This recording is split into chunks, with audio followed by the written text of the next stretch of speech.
What's happening, y'all? This is Mike D with Black Fathers Now, where we're bringing the village to the brothers.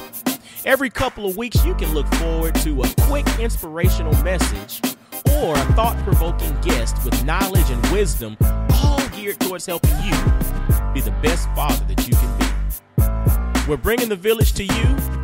Now it's your turn to do something with what you learned. All right, y'all. Let's go.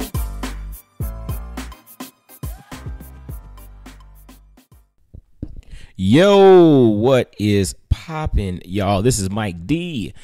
Black Fathers Now in the building. But yo, check this out. This episode is going to sound a little different because this is actually a crossover episode that I did with my man E. King from the Unapologetically Black podcast. So this is a crossover episode. So the format that you're listening to is a little different because we, in essence, were doing the interview on their podcast, but we're releasing it on both Black Fathers Now and the Unapologetically Black podcast. So definitely, y'all take a listen. Let me know what you think, and really, really, really dig this because this is like some really dope information that I think everybody will really get a little something from. So anyway, y'all take care and enjoy this crossover episode with Black Fathers Now and my man E. King from the Unapologetically Black podcast. All right, peace.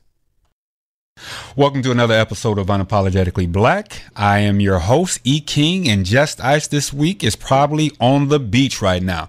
But today we're going to do things a little differently. Today's show is going to be a crossover event with our guests and show host, Black Fathers Now. Well, the name of the show, I'm sorry, is Black Fathers Now, but our guest is coming from that show. And the reason why we're going to do this, we're going to do this for a couple of reasons. First and foremost, one, it's always good to connect with other people, and it's always good to discuss stuff with other people, especially that are doing similar things that you're doing, as well as we want to talk about black podcasters, and we'll get into where all this came from, you know, in the past and this and that. But today's topic is about black podcasters and podcasting. So our guest today is brother man Mike Dorsey, aka Mike D, aka the creator and host of Black Fathers Now. What's up, bruh?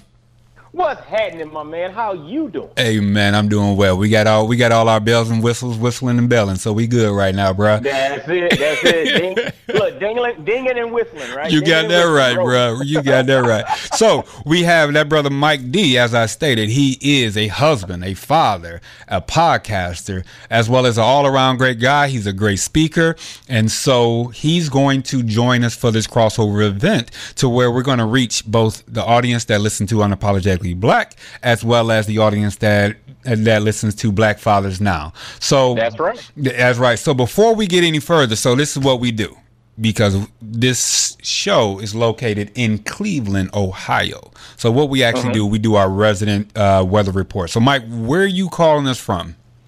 I am calling you all from Knoxville, Tennessee. And I said you all, I'm from the South, man, because I'm trying to connect. You know, I want to say y'all, you dig? And so, but no, man, I'm calling y'all from Knoxville, Tennessee, man. Okay. I'm born and raised in Augusta, Georgia, but, you know, went to college in Atlanta, but literally Knoxville has been home since 2003, so it's kind of getting to the point where I have to start calling it. I was going to say, actually, yeah, it's getting to that point, man. It's like I'm 3 years away from being here as long as I was in Augusta. So I got you right. You got, hey, you better do that. Claim it. Don't play no games, bro. Don't play no games. Go where you're playing. Don't play no games, bro. Don't play no games. Now, also, we like to get the weather because Justice, who is located in Miami, he's not on today. So periodically, I understand when he misses, you know, a little bit of the show because he got that nice beach down there in Miami, Florida. So what's your weather? What's your weather report down there? You know, you know what, man? The day that we're recording this, man, this is right after like Hurricane Florence kind of kicked a little bit of weather up in our direction, not a whole lot. So it was rainy. Now it's sunny, but it's typically high in the I think the low to mid 80s. So it's still kind of like late summer weather, but it's actually pretty beautiful right now. Okay. And, you know, Knoxville's one of them places where it never really gets too cold and it doesn't stay too hot for too long. We kind of kind of moderate. You so in other words, you don't get any snow. Now, me and my wife would move. No, seriously, me and my wife would move down there, but there's one caveat. You can. We're both licensed professionals in Tennessee. You can't get your license taken away from you if you don't pay your student loans. So. And so just in case, by default, you're like, hold up. Well, not default, but just in case, for contingency, you're like, hold up, man. I got to keep my options open. Yeah, man. So we're not moving. We're not moving because my wife attended Fisk University down in Tennessee. In Nashville. Right. So she is very aware. She keeps saying, I want to go back. So I understand it, but until we figure out this law and we get this student loans in a manageable location, we gonna be right here. Yeah, that's it. What is it? What was it on Friday? He said, "I'm at where I'm at, and I'm gonna be. You did." All right, so we could probably do this all day, but we got people we got people that are responsible. We were responsible for their ears for a little while, so we're gonna go ahead and get into this. So, my brother, we have this thing called Unapologetically Black, to where we talk about black issues, black things, all things that matter for black. And so for our guests, we open it up with two questions, and we get a great variety of dialogue based on these two questions. So let's start off with the first question. The first question is, when did you become aware of your blackness? When did I become aware of my blackness?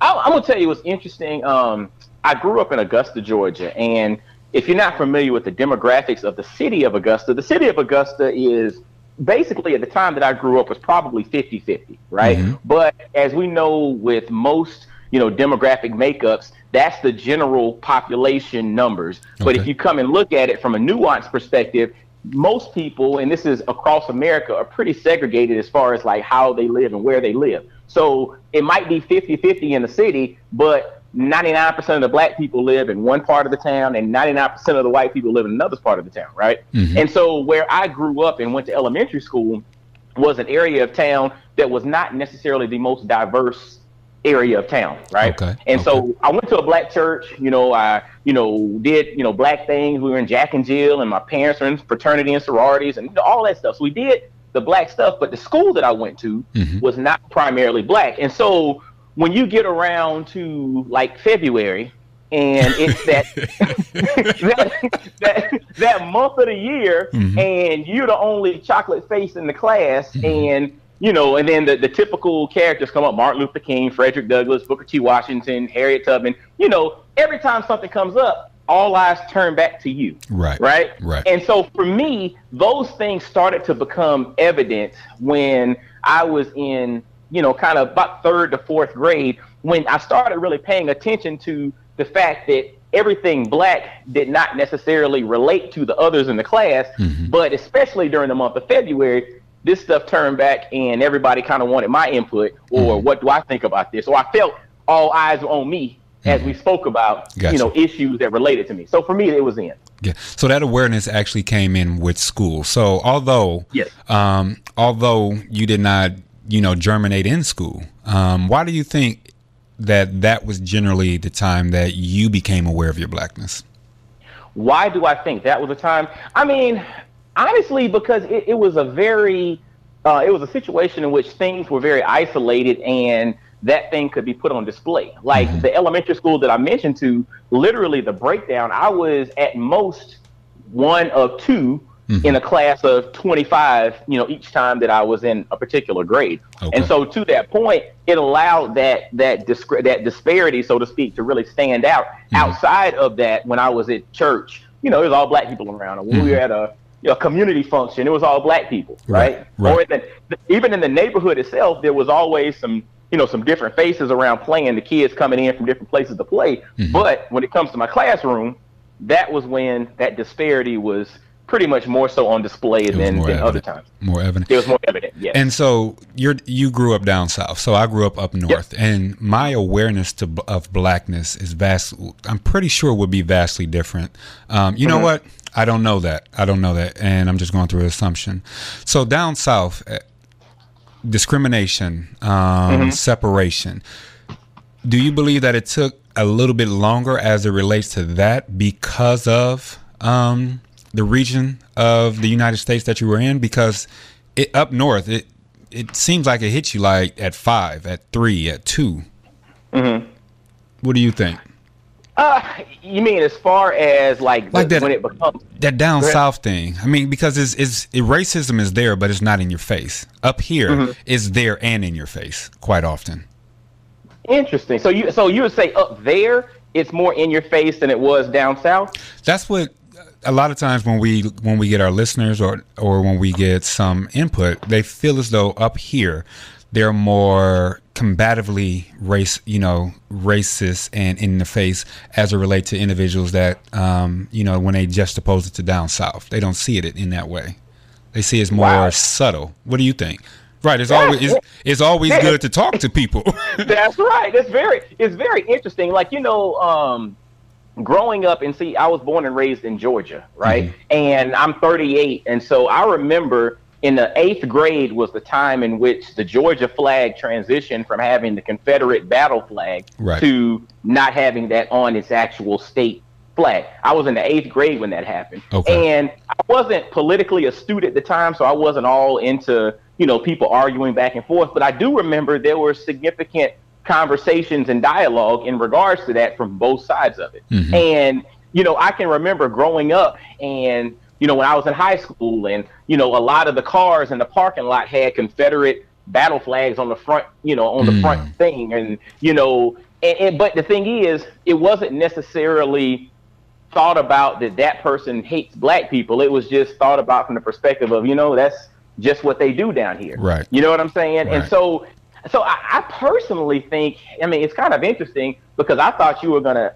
present it in a different way, because I think that up north or maybe even on the West Coast, things are a little more covert than directly in your face. Like, like even to this day, this is 2018 and I'm in Knoxville, Tennessee. It's nothing for me to ride down the street and see a big pickup truck with an actual Confederate battle flag flying off of the back of the truck, waving in the air.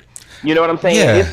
It's nothing for me to see that or somebody wearing a big shirt like that, or, that to me is more symbolic of being kind of in your face, letting you know where I stand versus, I see what you're talking about. And you see what I'm saying? Yeah. But up north, because we don't have that secondary backup, because you can say, I'm not a racist, I just want to, support the South or whatever have you. Since we don't have that, I can see, I see that point. If we look at it from the standpoint of direct visual, you're right. We don't have a lot of direct visual unless we have a person up north or in Cleveland that wants to put up the flag, the Confederate flag. Now, what we do have, there's a joke that, pay attention to the amount of American flags that are flying in your neighborhood. And that gives you, especially if you live in a mixed race or a predominantly white neighborhood, the American flag. And we have a lot of police oriented flags in Cleveland, Ohio. So that, I guess that would be our symbol. But yes, I would have to agree. There's no direct symbol that states that, 1 + 1 = racist. You're right. We definitely don't have that. And gotcha. we have different measures. Now, with that said, so that awareness came, you had that awareness in school. How do you believe that affect your self-identity and the way that you viewed self? I think, it plays a lot into who you are. And I think that kind of lends itself to really understanding the power of the home and the power of how, especially black kids, this is Unapologetically Black, the podcast, especially black kids need social proof and social validation of their relevance in society. Because, and I use this periodically when I talk to different individuals, that there is an overlooked population of African Americans or people of African descent in America. And that to me is kind of the suburban black kid. Because think about this. Okay. Well, say that again. Say it one more time. Say it again so it can be. Yes. Mm-hmm. Okay. Yeah, there is a segment of the population, as a segment of the black or the African American or the people of African descent. There's a segment of the population, in my opinion, that tends to get overlooked when it comes to having those social cues or those social validation points to kind of help us to grow and see ourselves represented across the board. And that is the suburban or the non-urban dwelling African American, right? Okay. So because think about this, if there is a program or if there's a system or if there's something that's targeted towards the African American demographic, where are they going to present that program? Where the black people live, right? In the urban areas, right? As they quote unquote urban areas. Right. Mm-hmm. That's right, the quote unquote urban areas. But the thing is, those individuals in those particular settings get a lot of the services, get a lot of the representation. Everybody who wants to bring something brings it there. But then there's the brother who's one of 20 that goes to this school, and they're the only 20 people of African descent that go to this school. They get bypassed by all of those particular opportunities. And because of the neighborhood they may live in or because of the school they may go to, it may be even less social proof or social validation of their importance in society because they don't see themselves represented 24/7. You see what I'm saying? Right. And I even add to that because, I went to Georgia Tech. And one of the things that I used to think about was I started off in engineering, but that was not my cup of tea. Right. That's another conversation. Right. That's a whole other one. But one of the things that would get me was like if a company was coming to recruit, black engineers or, recruit blacks to come and work in their particular organization, right. They probably were not coming to Georgia Tech. They were going to go to FAMU or North Carolina A&T. You're going to go to the well to bring in what you're looking for from a demographic perspective. And so I think sometimes when we focus on stuff in our community, we tend to overlook this population who on the surface might seem or appear to have it all together because maybe they're coming from a place of not necessarily socioeconomic deprivation, you know what I'm saying? But they still need social proof and opportunities to connect because some of those people or some of those brothers and sisters like myself are searching or seeking to see themselves represented. So we have to do a good job of that at home and within our communities as well. So that tie into when we bring all that together and we tie it into how you viewed or how your awareness affected your identity, you would say it had more to do with what was you had access to, or you felt as if there wasn't, once you were aware of this identity, you felt the only place that you can connect with it was at home based on where you were going to school at? Well, yes. Well, not the only place I could connect it. Like I was saying, I had a unique situation in which, my folks were intentional in regards to, having us involved in Jack and Jill, having us involved in the church, having us in top teams of America and, every program that came, my mama had us in it. You know what I'm saying? So we had that infusion of who we were, and we also had social proof within the family of possibilities. But there were a lot of kids who are my contemporaries whose parents were not that intentional in regards to, putting those things in there that will suffer or have suffered from some type of identity. Understand, like an identity crisis, so to speak, of understanding who you were. So let me push back on something before we hit to our first break. Let me push back on something. So you were saying Jack and Jill. So when I didn't understand or knew of Jack and Jill until maybe into my 20s. Now, because I didn't have that type, I had intentional blackness brought upon me, but I didn't have that form of blackness. Now, move that forward. How Jack and Jill and whatnot was introduced to me, it was more of an elite blackness, and to where there was a separation of the urban black with the more elite black that also caused division within that identity. Can you talk a little bit more about that? Yeah, it's interesting, man. I forgot the author's name, but there's this book called Our Kind of People, right? In which I think it's Lawrence Welk. I forgot the guy's name, but Our Kind of People basically dives into, just like the black elite social status, right? And so it talks about the Greek fraternities and sororities. It talks about the Boule. It talks about, things like Jack and Jill and the Lynx and all of these different organizations that were in essence helping or and put in place to give social opportunities to kind of like the talented tenth of the black population. Right. And so a thing like Jack and Jill, and again, I didn't grow up wealthy, right? Mm-hmm. So it was one of those things where we had exposure to Jack and Jill, but then I was also able to go to this thing called NYSP, National Youth Sports Program, which was basically a free, program for sports for socioeconomically deprived kids. So I would go to Jack and Jill meeting on a Saturday and then be back to NYSP on Monday, during the summers. You know what I'm saying? So I had that exposure to both sides of it. But I think, to your point, the institution or the initiation of something like Jack and Jill was designed for the socially elite or the social elite of the black population. Separation. But and I think to an extent it was a little bit of separation, and I think it did play into the whole mindset of the talented tenth, or we have to train these few that are going to be the leaders of society. But the other part of it was there were some social things that were introduced to us that could benefit everyone. And I think it's also just like real estate is local, chapter by chapter, or with Jack and Jill, it's the same thing as well. I think you do have some chapters probably that are a little more hoity-toity than others. Right. You know what I'm saying? Let's be real. That's just being real about right. it. Let's be real. And it helped. And along with that, it also helped. We haven't struggled within our community of the crab mentality. And quite often, like I said, when that was introduced to me, in my being, what I felt as though that that was like, okay, so we're talking about a crab mentality. So that can be a whole nother podcast. We're not going to get into that one. but what I want to do, let me go ahead and take that first break. On the other side, we're going to get into the meat of this. We're going to get into the topics of, once again, black podcasters. This is something that's coming up, and we're going to talk a little bit more on the other side. So you're listening to Unapologetically Black. Yo, welcome back. Unapologetically Black. I'm your host, E. King. My co-host, Just Ice, is probably on the beach sipping a little bit. What you do. So this is just solo. But today we have this crossover event with Brother Mike D.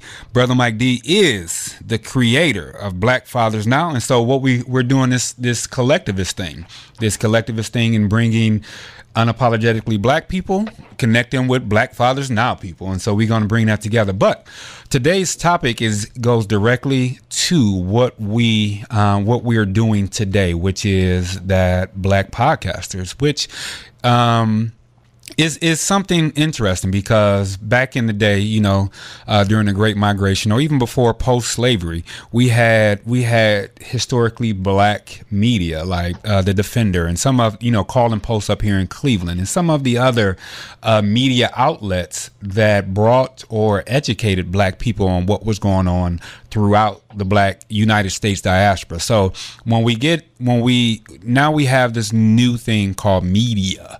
We have this new thing called podcasting. And so if you do a search for black podcasters, just do a regular old search. You bring up Coast, which was an extraordinary podcast, The Nod, which is one, The Black Tapes, as well as you'll come up with a list of 23 black podcasts you should add to your playlist, as well as 16 black hosts, smart, funny podcasts of 2017, which I haven't gotten there yet, but I'm gonna get there. This is what we're talking about, is getting the information out to the people. And I don't have my co-host here to actually refute this, but when I decided, and I went to him and I said, hey, I want to do a podcast, and I gave him a name, and he asked me what was the point. In other words, what's the point of doing this? Because we have so many. And so Mike, when you decided to go ahead and do your podcast, because you have two of them, or you had two, this is your second one. What did you encounter when you decided to do this? Initially, because I launched my first podcast back in 2015, and that was called the Fit Urban Life Show. And to be completely honest, I was just looking for another way to create content in a way that allowed me to, share some of the things that I've learned, interview folks and share various journeys. But then I was also doing that in conjunction with the launch of my first book, which was called, Abe, Always Be Engaged, The 7 Keys to Living a Fit Urban Life. And so I created what we call the Fit Urban Life Show, and I interviewed people who kind of fell in line with one of the 7 keys listed in the book of, living a fit urban life. And so the thing is, it was interesting, in 2015, podcasting had started to pop pretty well. It has, and even now, it still has not reached critical mass, so to speak. As popular as they are, as fast growing, and it seems like there's a new podcast popping up every 2 seconds, right, in a day. It still has not reached critical mass. I forgot what the numbers were, but I heard something not long ago where it's only like 15% of the population has listened to a podcast in the last month. Something like that. I mean, so it's one of those. It's like looking at e-commerce, right? When we think e-commerce is everything, but I think only 9% of all purchases in the U.S. are due to e-commerce. Exactly. You know what I'm saying? Exactly. So starting off the podcast, it was new. Yes, it was popular, but it was also challenging because, the barrier to entry, or a barrier that I thought was what I thought was a barrier to entry really was not. You know what I'm saying? It's even easier now to get started. So a saturation was the thing, is what you were saying, or the barrier to entry was technology. What was, to be more specific? Yeah, to be more specific, and this was a perceived barrier to entry. See, I thought that it was a whole lot more involved to get this thing going and get it launched and get a media host and do all of that. But in all honesty, it wasn't. And so I had this perceived barrier to entry based on my thoughts of what regular or terrestrial radio looked like, where you have to have this big studio with all of these boards and pay all this money. And the thing is, podcasting kind of democratized the whole business of radio in the sense that now you have a digital format that is available on demand for your listeners to access on demand at any time they want. Now, and so, go ahead. No, go ahead. What you were saying? Yeah. And so to that point, it was like, that was appealing to me because I also understood in 2015 when I first launched, the Fit Urban Life Show, that, this was a time in which people's time became more and more valuable. And so to that point, you needed to have resources that that was the emergence of all the DVRs and everything. Nobody watches anything when it comes on. They do it at their leisure. On demand. And so that's right. And so if you wanted to create something, whether it be audio, video, whatever, you wanted to create it in a format that people listen to at their leisure if you want them to actually get the information there. And so podcasting to me just became the thing that fell into my target line in regards to something that I needed to do. Right. So if we go back a little bit, because we know content is golden, right? Because those that control the content controls the minds, and that's what individuals that had the Sentinel, the Defender, the Afro-American newspapers, the Los Angeles Sentinel. A lot of the newspapers post slavery, not even during Jim Crow, was there for content, and they were content in order for individuals to get. Now, the crazy part about it is a lot of the content or the newspapers had benign names. So when, the Sentinel, is that a black? The Defender, is that black? Afro American is something, but a lot of them, the Jackson Advocate, the Metro Herald, these are all historical or current black newspapers. The names are benign. When I chose Unapologetically Black, I got a ton of pushback because for one, no one wants to talk about black, and for two, why do I have to say that I'm unapologetic? I just am. And I said the name matters because that's how you draw people in. Your name of your podcast is Black Fathers Now. Yes. What pushback did you get because of that? Or if you got any? I'll tell you, it's interesting, and I'm glad you asked that because that basically was the transition from the Fit Urban Life Show to Black Fathers Now.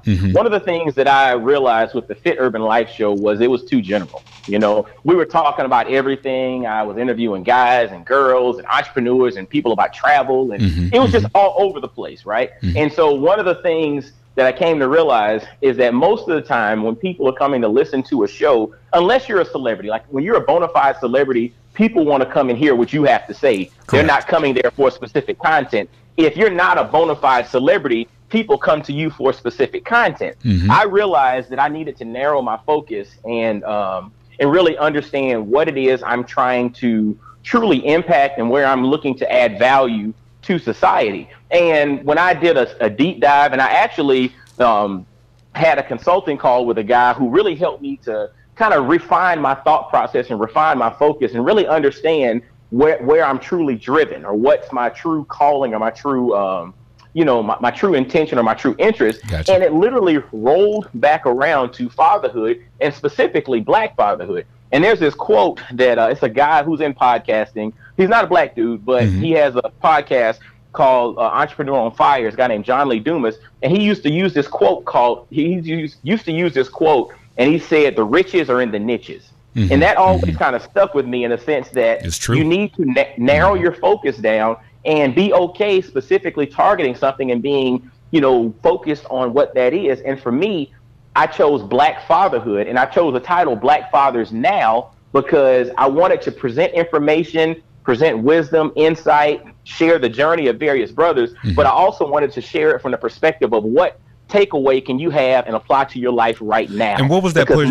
Did you get any pushback though? That's the key, because we have this ideal. Black is right now. I'm wearing a shirt to where it says Black Power. Doesn't mean anti-white. When you say Black in America, because remember, we're coming from a standpoint of Americans. We can't really talk about Venezuela. We can't talk about anywhere else. At least I can. We're talking about Black in America has a negative pushback from not only white people or non-blacks, but also our own people. Did you get any pushback on this thing that you call Black Fathers Now? Yes, yeah, and I got a little bit on the front end, and some people specifically asked me, well, why isn't it just Fathers Now, or something that relates to all fathers? And I went back to the notion of, first off, I am a Black father, and I'm specifically talking in a tone that relates to Black fathers. And the analogy that I gave, and I've given this on a couple of interviews that I've done with various platforms, is that it's like you think about music. Hip hop might use examples, terminology, and the type of beats or whatnot that relate to and speak to a particular demographic.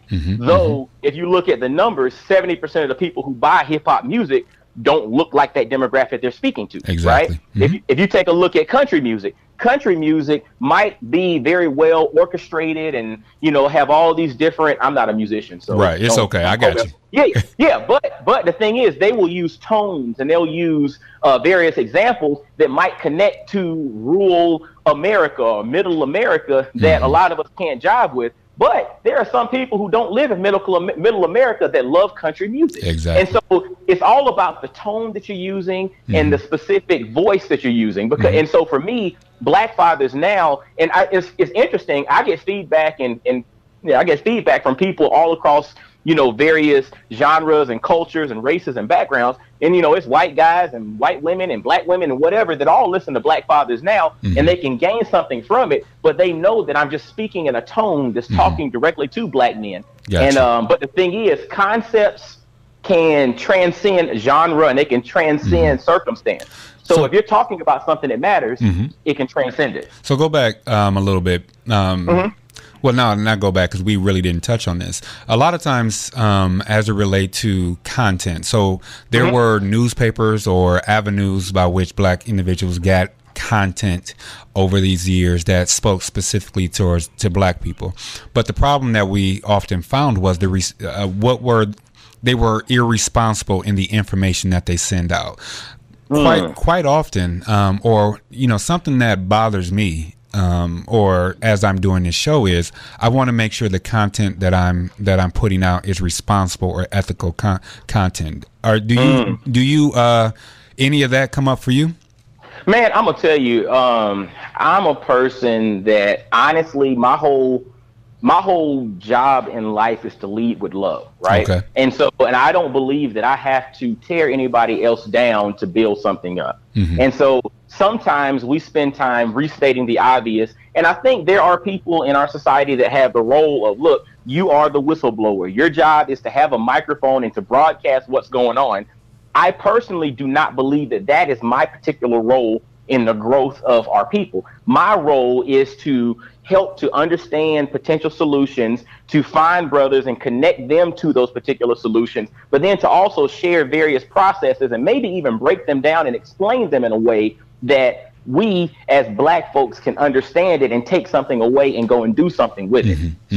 So for me personally, it's like I'm very conscious on making sure that the stuff that I put out there focuses on building and growth. Like it's all even the title of my podcast is Black Fathers Now. You know, I have a new book out called Dynamic Black Fatherhood Manifesto. This is all geared towards Black men, but the whole core, the whole theme of everything is personal development. Okay. It's all about you becoming the best version of yourself. And and the thing is, people don't realize when you think about energy, if you spend the vast majority of your time angry, you spend the vast majority of your time focusing on what's wrong, what's negative, what ain't this, what ain't that, you don't have enough energy left to then go and build. Okay. So I know personally I have to restrict my inputs when it comes to some of the stuff, because then I'll get so angry that I'm no longer in a position in which I can build and go help and grow. Right. You see what I'm saying? Yeah, I do.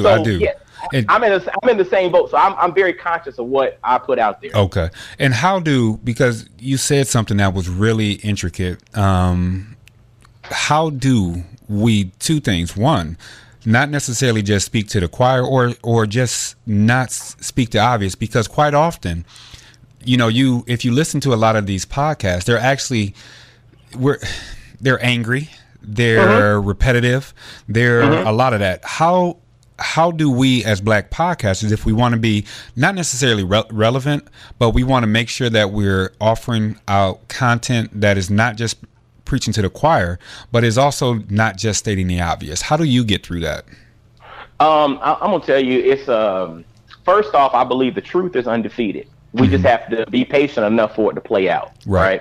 And so, yes, there are folks that lead with controversy, or they lead with a headline, and that gets more clicks and people are talking about it. But if you notice, after that media cycle runs, who's still talking about it afterwards? Right. Whereas you and I put out some thought-provoking content that could potentially help to change someone's life, change their way of thinking, which when you change someone's thinking, that has the potential to change their family for generations to come. Yes, it might not be 1 million shares on Facebook, and I might not be called by every major news outlet to give my thoughts on a post, but there are 5 families that are forever changed by this interview that I did with this brother who shares his story, and it allows them to think about stuff differently. So 200 years from now, this family or that family has changed due to the information. And I have to find solace and joy in that versus how many shares, likes, or, you know, what got reposted or retweeted, or which became the top of the media funnel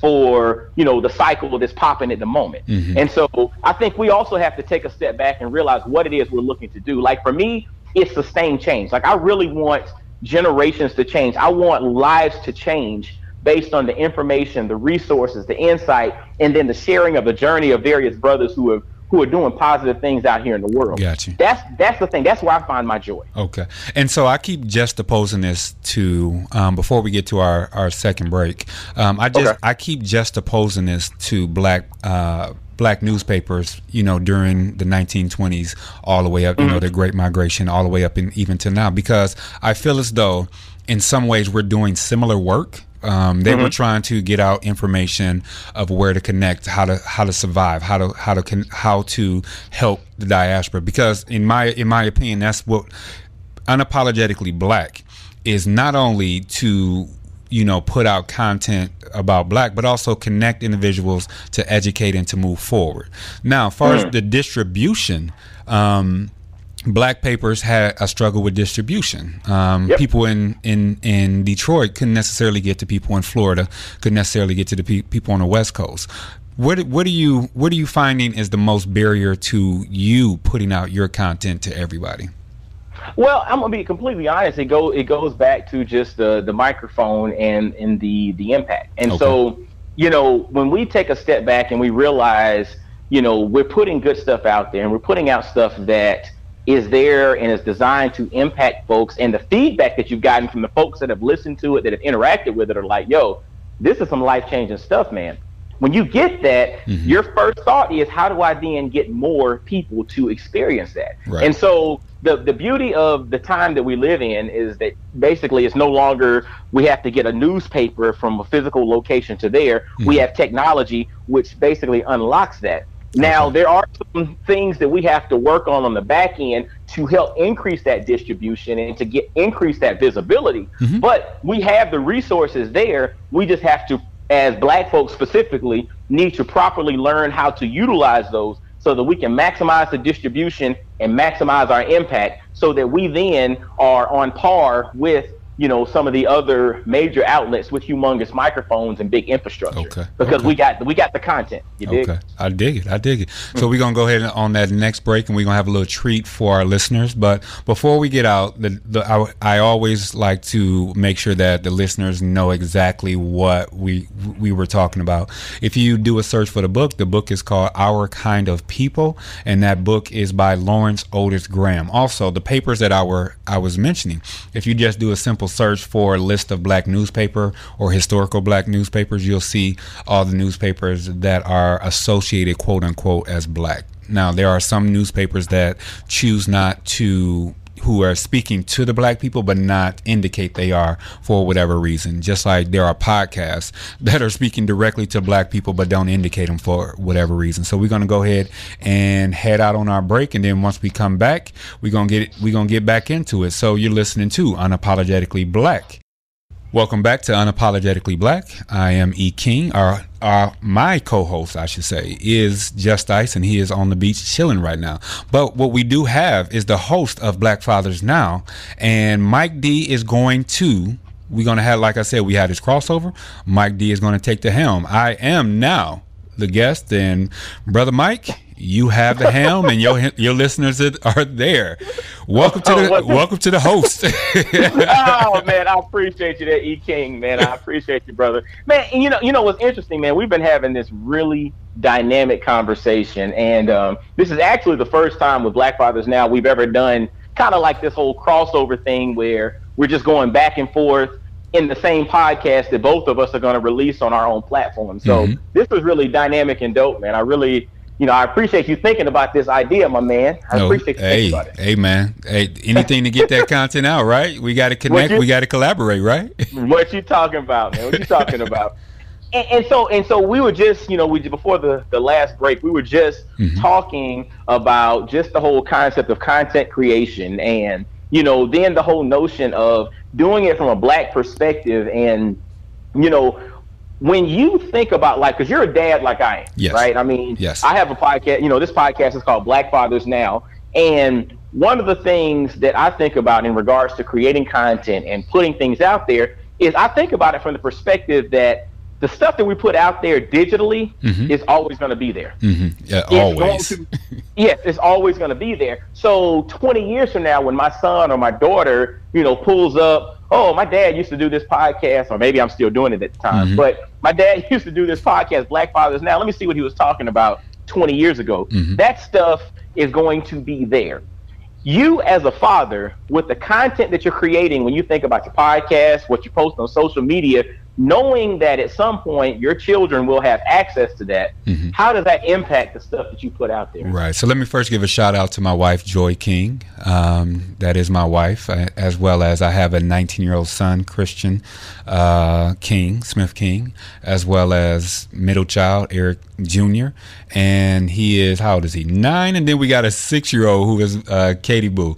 So right. So I've been a father. I've been a father for a very long time. I've been a father longer than I've actually been a husband. My oldest son is by my college sweetheart, and we just didn't work out. So, you move forward. But as a father, we are a collective family. It's not just, baby mama. I've never used that term, collective. So because I've never actually used a pejorative or negative term as it relates to fatherhood or me being a father, any content I send out as a father needs to be responsible. And so earlier I was talking about responsible content or whatever have you. I'm responsible for this thing that I call Unapologetically Black.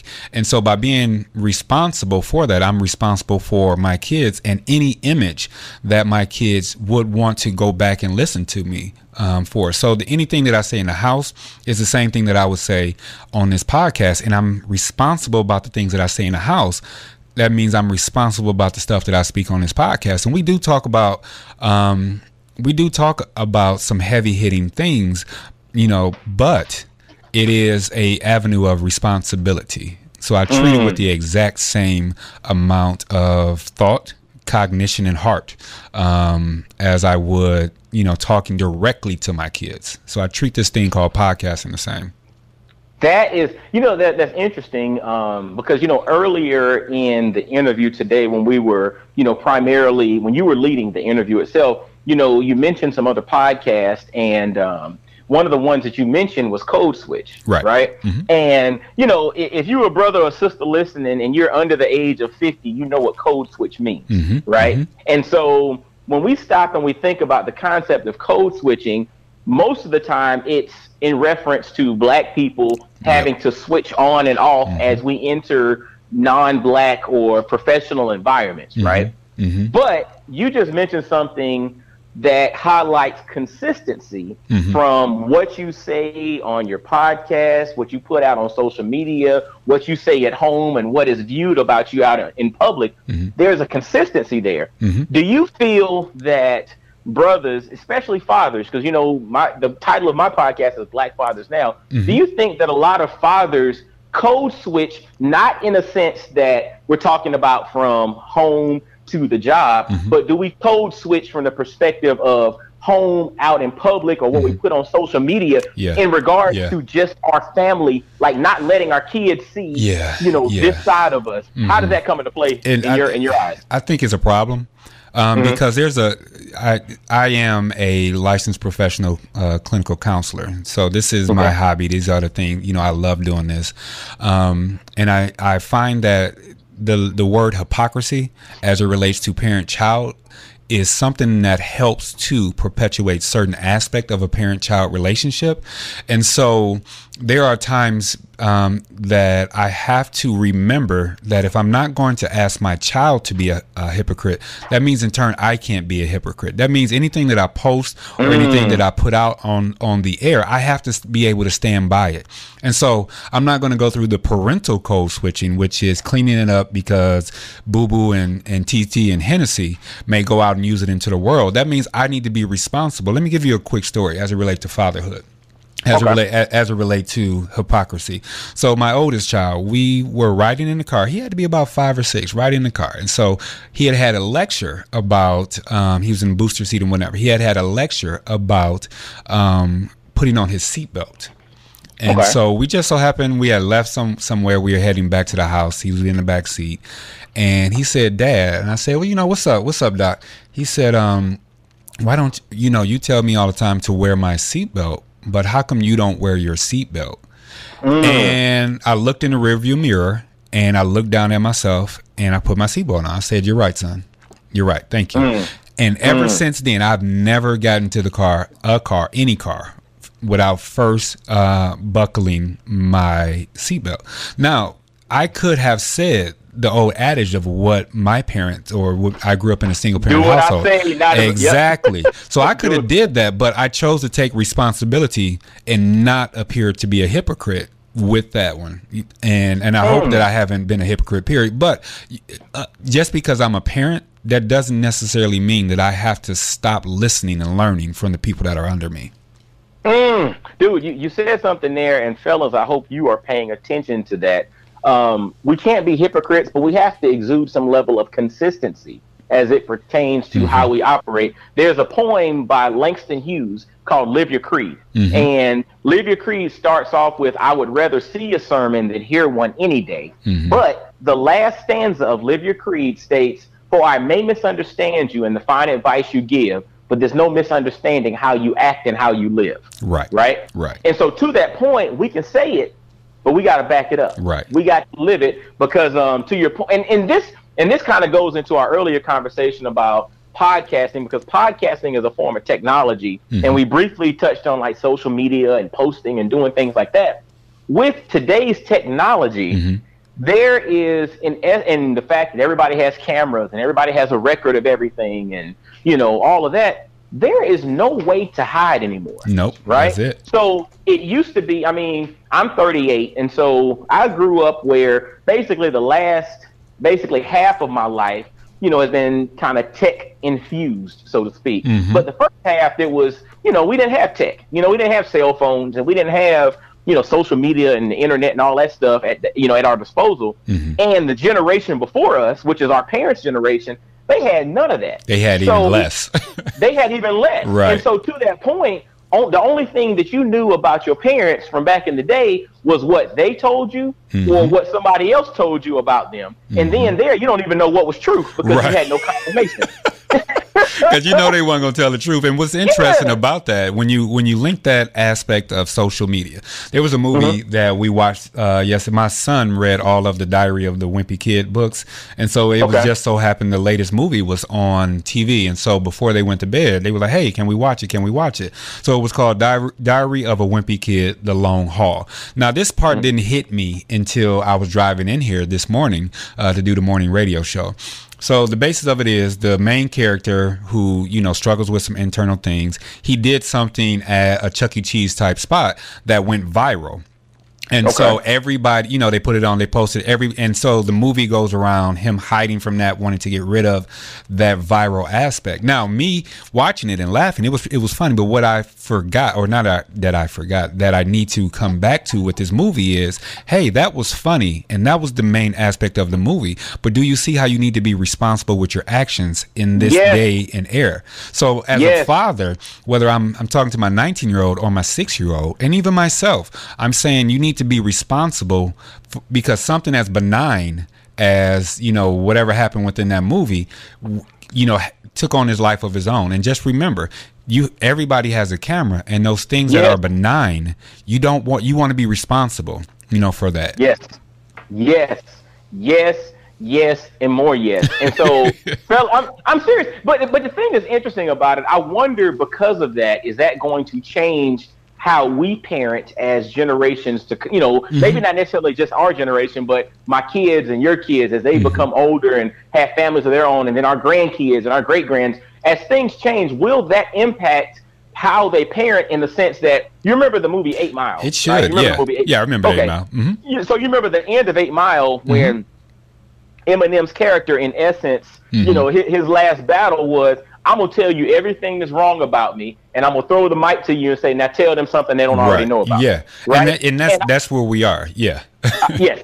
And I think, and that the reason I was kind of mentioning that was, I wonder if that will be more so the new model or methodology for parenting, because kids are going to be able to be like, yeah, Dad, so what did you do when you were 16? Right. And he can say, like, yeah, man, I did this, I did that. He was like, Dad, I just pulled it up. You wasn't nothing. You ain't do this. You ain't do all this.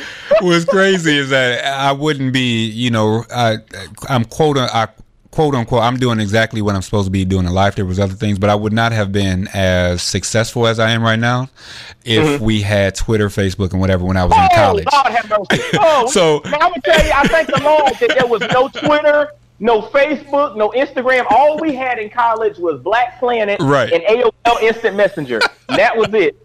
And nobody had a cell phone camera. Right. We definitely didn't. So to go back to your point about new parenting and how you're going to parent, I think it's, far as when there's new media or new content or new ways that people get from their eyeballs into their brains, I think a lot of stuff as it relates to TV as growing up. I was a TV baby, but what it was also impressed upon is that the things that you see on TV is not reality. And so that was impressed upon me, and some things that I had to make sure that I pay attention to. And we got about 2 more minutes, and I'm really enjoying this discussion. Oh man, me too, man. I really appreciate it. I'm really enjoying this discussion. But yeah, that's it all relates to content and how you parent. You have to parent earnestly. You can't, no laziness anymore, because it's getting worse, man. It's getting worse. So, man, this has been so much fun. This has been awesome, man. And literally, man, for the brothers that are listening to Black Fathers Now, and they're tuning in and hearing Unapologetically Black for the first time, what's the best way for them to connect with you? Yeah, so just like with you, they can go to Facebook and go to Unapologetically Black.